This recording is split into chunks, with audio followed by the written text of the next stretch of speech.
This is what it's all about to go to the Super Bowl. San Francisco 49ers and Detroit Lions, the biggest storylines, key matchups, and how this thing could go for both Detroit and San Francisco on this Locked On 49ers, Locked On Lions crossover coming at you right now. You are Locked On 49ers, your daily San Francisco 49ers podcast, part of the Locked On Podcast Network, your team every day.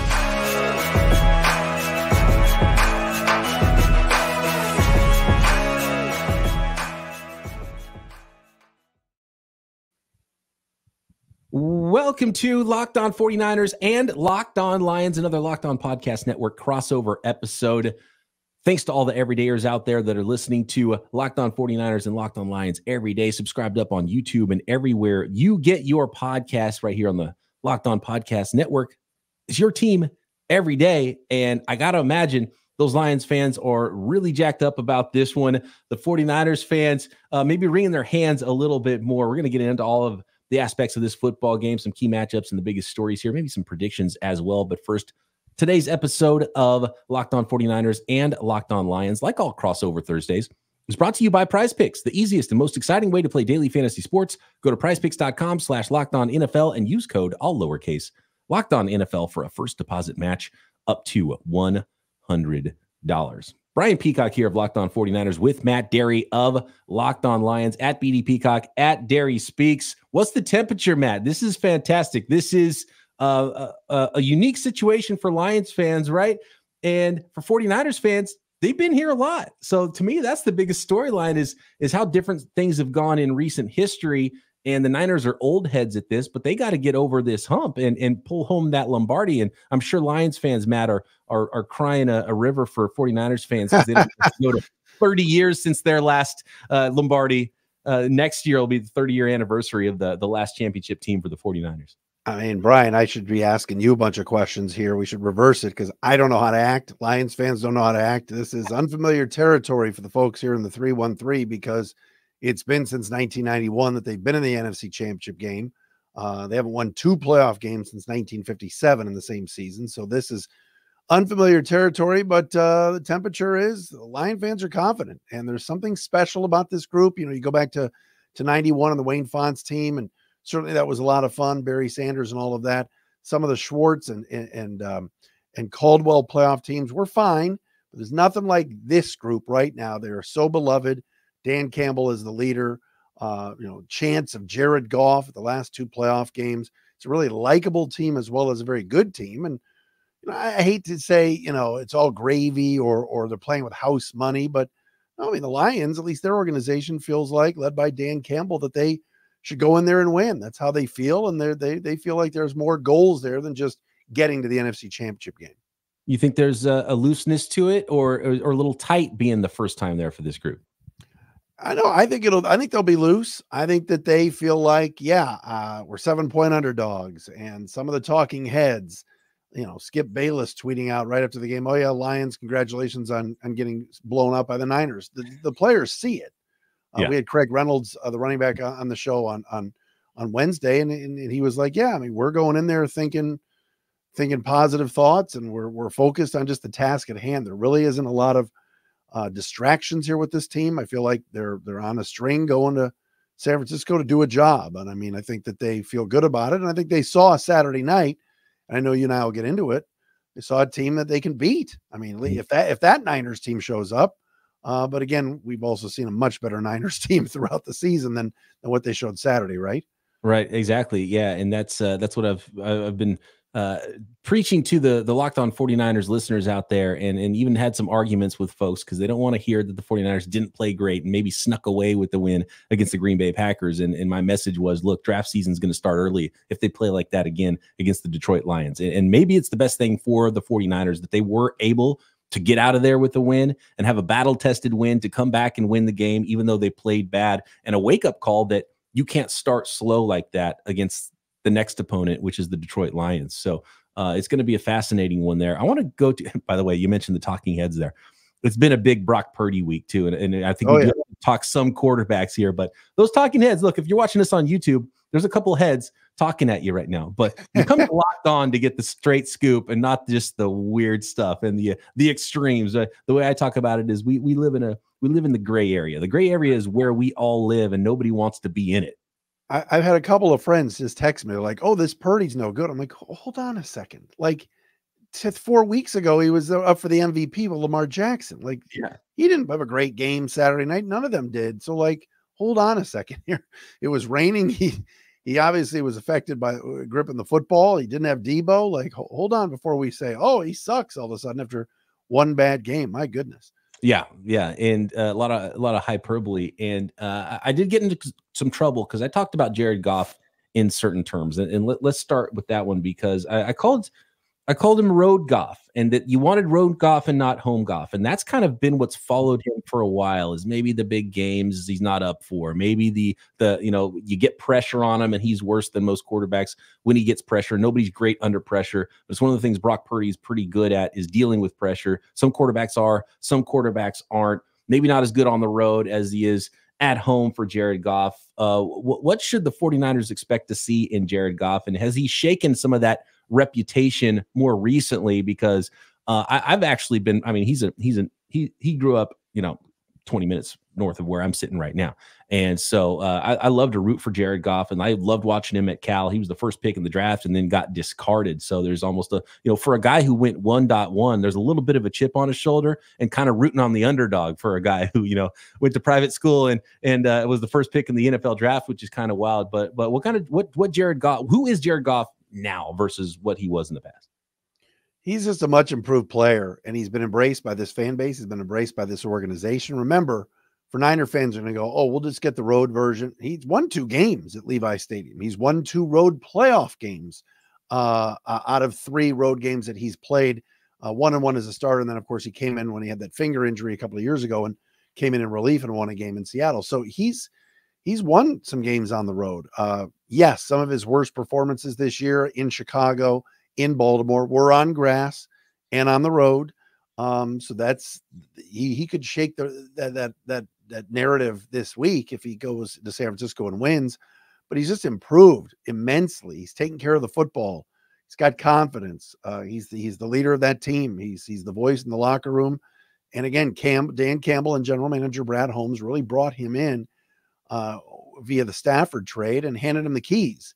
And I think he's exceeded expectations here. Now we're at a point where could he get $50 million a year this offseason? Yeah, because if Deshaun Watson, who's not even, a top 2 quarterback in his own division, is getting 45 or whatever it is, Jared Goff deserves it. He's taken the Detroit Lions, Brian, the Lions to the NFC Championship game. He's won 2 playoff games. He hasn't thrown an interception in the first 2 games.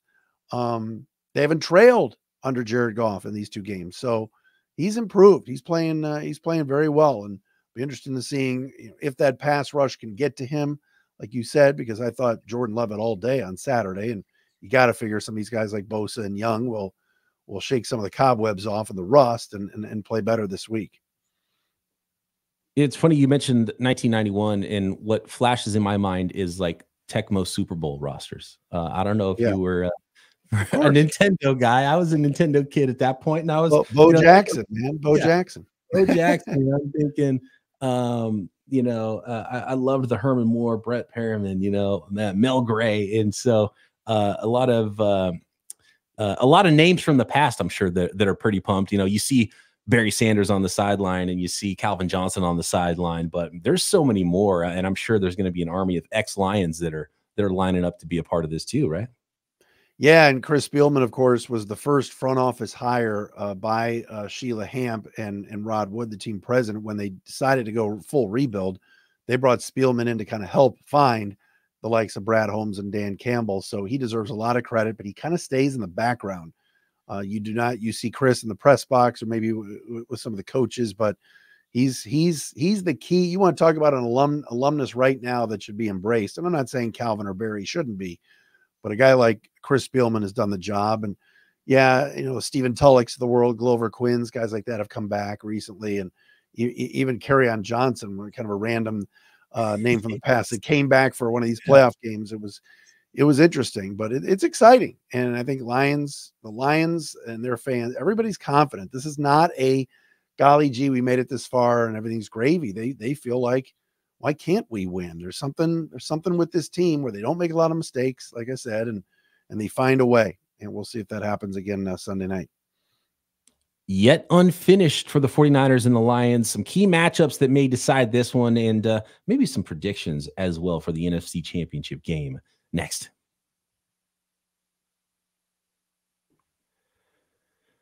Today's episode is brought to you by eBay Motors. Passion, drive, patience. What brings home the winning trophy is also what keeps your ride or die alive. eBay Motors is everything you need to maintain your vehicle and level up to peak performance, from superchargers, roof racks, exhaust kits. Maybe you just need some wiper blades in the wintertime, LED headlights, and more. Whether you're into speed, power, style, eBay Motors has you covered. And with over 122 million parts for your vehicle, you'll always find exactly what you're looking for. And with eBay Guaranteed Fit, your part is guaranteed to fit your ride every time or your money back. I love the Guaranteed Fit. I went on eBay Motors. I'm looking for a fender flare that popped off my car when I ran over a cone. There was a green check. Got it. Fit perfect. Super easy. Saved a whole bunch of money. So keep your ride or die alive at ebaymotors.com. Eligible items only. Exclusions apply. eBay Guaranteed Fit only available to U.S. customers.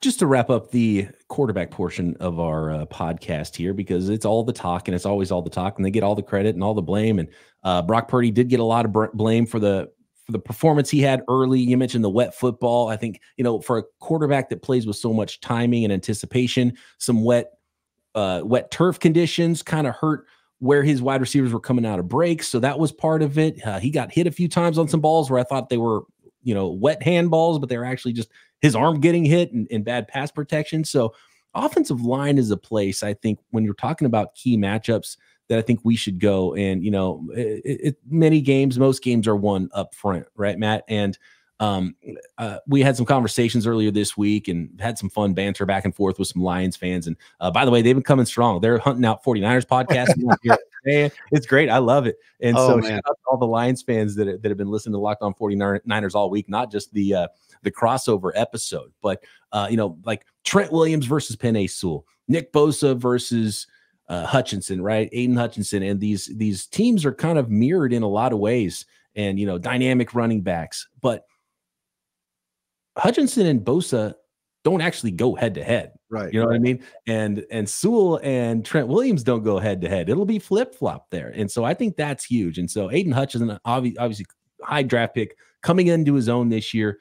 That's probably one for me that the 49ers might lose, and they have to figure out a way to still win while losing that battle if Hutchinson's coming off the left side of that Lions defense against Colton McKivitz at right tackle.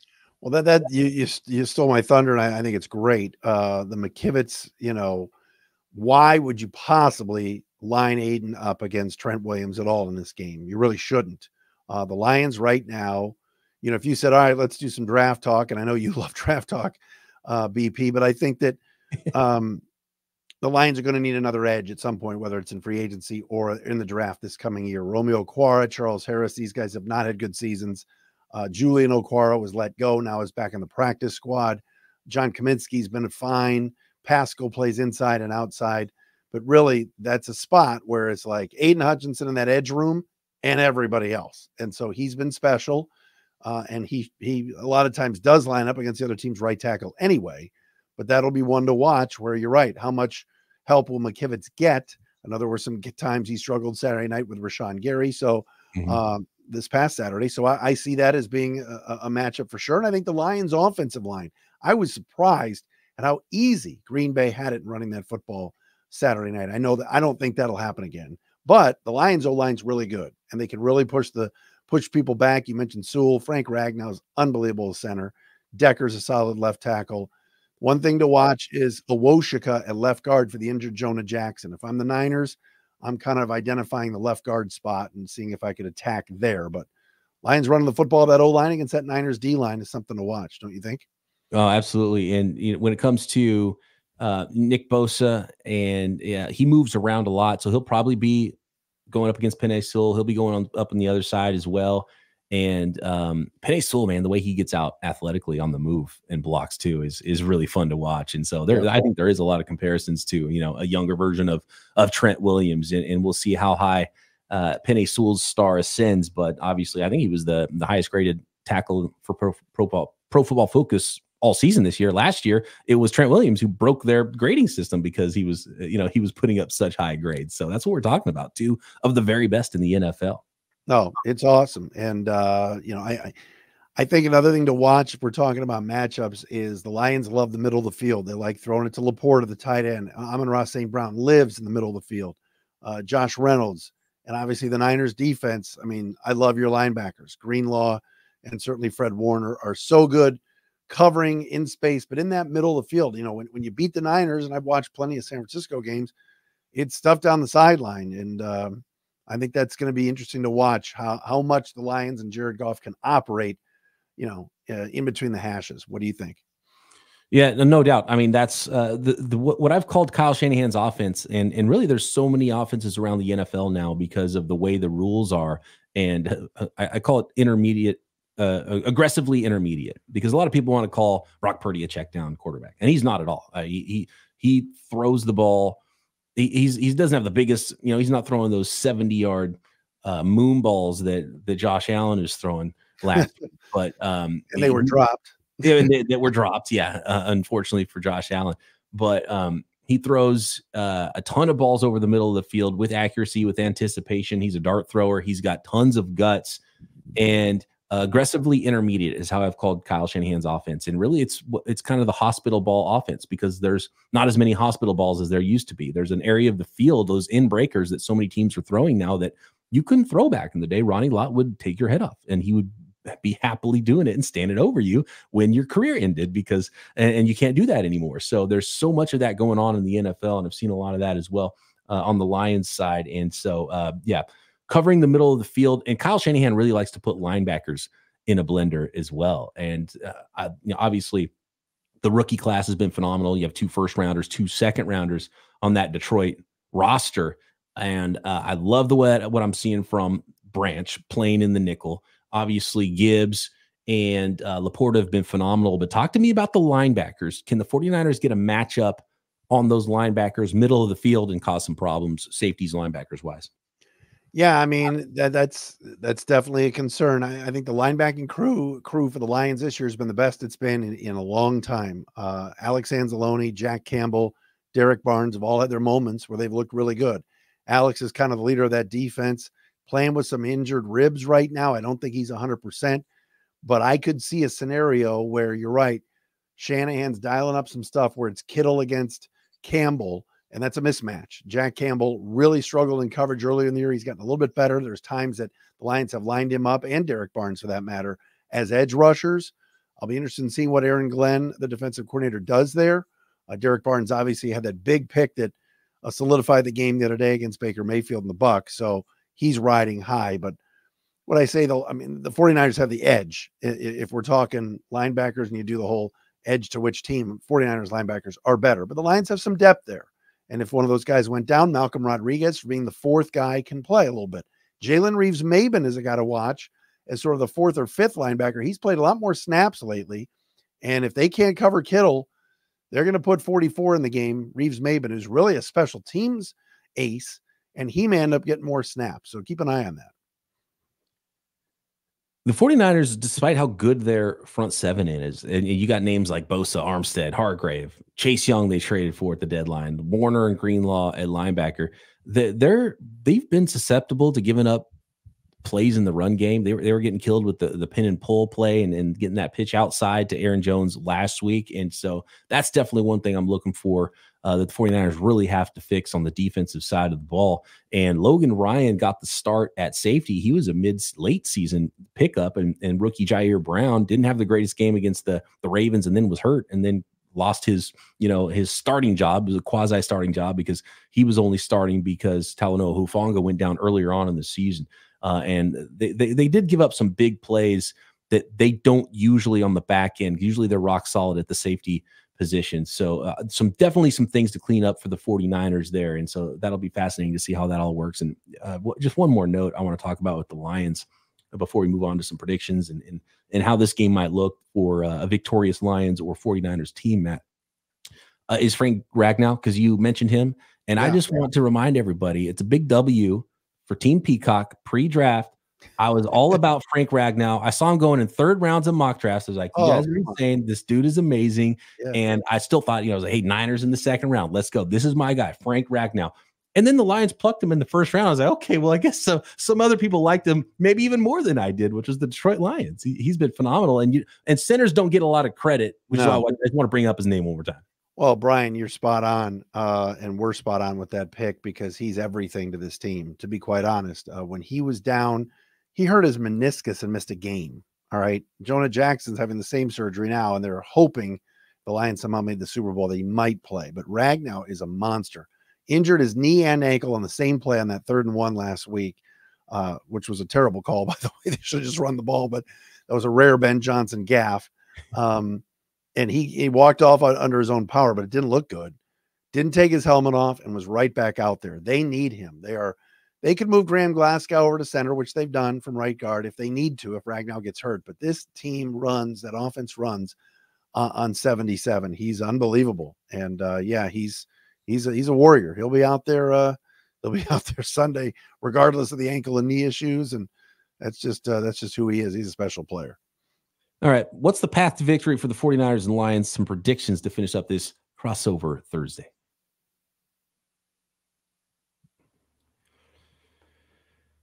Today's episode of Locked On 49ers and Locked On Lions is brought to you in part by FanDuel, America's #1 sportsbook. The NFL regular season is over, but the postseason is here, and there is so much fun, so many ways to play at FanDuel. And right now, new customers get $150 in bonus bets guaranteed when you place that $5 bet. Just that first $5 bet, win or lose, and $150 in bonus bets to play with. Live same-game parlays. You find new bets in the Explore tab. Looking at some of the specials they got going on for Lions, 49ers. Niners favored by 7 points, but first touchdown scorer, Christian McCaffrey, not shocking, is leading the way there for betting. How about first drive results parlays? So many fun ways to play. Guess the score. And, of course, big game, NFL draft props, tons of ways to play at FanDuel. All you got to do is go to FanDuel.com/lockedon and make your first bet a layup. That is FanDuel.com/lockedon. FanDuel, official partner of the NFL.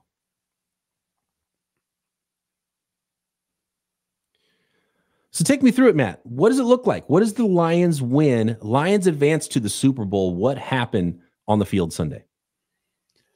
Well, I think the first 5 minutes, the Lions need to come out and set the tone. I think if they're running the football with David Montgomery and Jahmyr Gibbs, the offensive line is moving bodies. It's sort of shades of last Saturday night where the Packers had success. And the Lions are not just scoring and settling for field goals. You're getting touchdowns. I think that sets the tone. I mean, they got to look like a team that didn't just fly across the country and are facing the big bad 49ers that have so much experience in this game, like you mentioned, where the Lions don't. So I would say early on, just setting the tone. And I think it starts with running the football, and then that leads into that play action passing game with Jared Goff. I don't think Amon-Ra St. Brown is going to have the kind of monster day that he's had the last couple of weeks. I think the Niners will do their best to kind of limit him. So that could open up something for Jamison Williams down the field. Maybe there are 1 or 2 chunk plays for JMO that are a part of this. And the other thing, too, is just taking care of the football. I mean, the Lions have not turned it over the last 2 weeks. So, like I said, when the Lions lost to the Ravens in Baltimore, it was a turnover fest. In Chicago, same thing. On grass, on the road. So, taking care of the football is going to be huge. And kind of setting the tone early, whereas Niner fans would watch this and say, uh-oh, this feels like last week again. Lions are very capable of doing it. Will they do it is another story. Absolutely. It's going to be fun to watch 2 physical teams, too, try to bully each other early.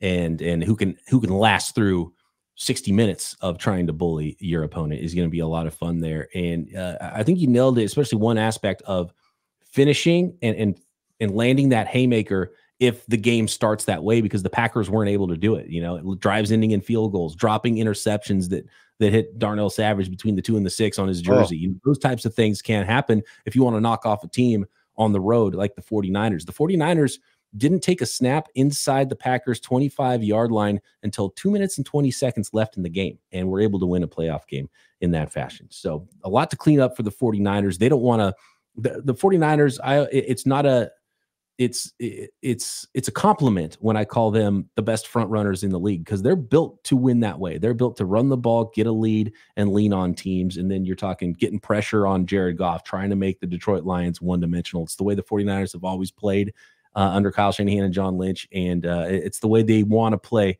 in this one. But I do think it might be that Brock Purdy game. He played so bad last week. I'm calling a Brock Purdy. I'm calling a bounce back game, and I think the Lions are going to do everything they have to do to try to limit Christian McCaffrey, limit the 49ers run game, and it's going to be on Brock Purdy to make some throws, and I think he's going to be up to it. As of now, it looks like it's not going to be super wet out there like it was last week, so that should help Brock Purdy. So I'm talking about a bounce back game here, and Debo's 50-50, but even without Debo, it might be Brandon Ayuk, might be Juwan Jennings, might be a lot of Christian McCaffrey doing some Debo-like things out of the backfield. Should be a lot of fun, but that's the path to victory for me for the 49ers, and it's not too different than what it's been all year. Be that front runner, early lead, and then the whole playbook's at your disposal.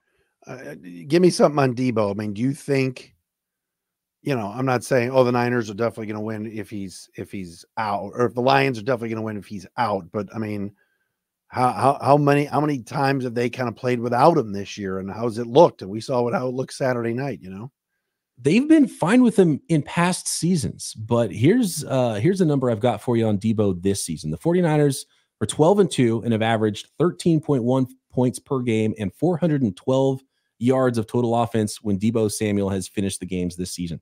In games where he has not finished the game, they're 1-3 and have averaged 18.8 points per game and 339 total yards.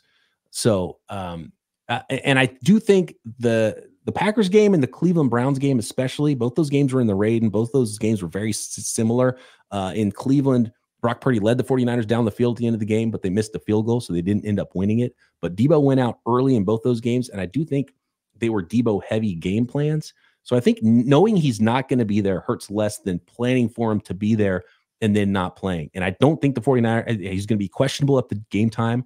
It feels like he's not going to play, but I don't think we're going to hear the 49ers say that. So that's why I think it's going to be McCaffrey, Ayuk type of football game on Sunday. But in the past, they've been okay without Debo, but he's so unique. He's a really special player, and he's, 49ers have a lot of those guys. They're just heart and soul players. They play a certain way, and when they're on the field, you feel their energy, and they can make a play on their own, and Debo's absolutely that, even though he's not the most lack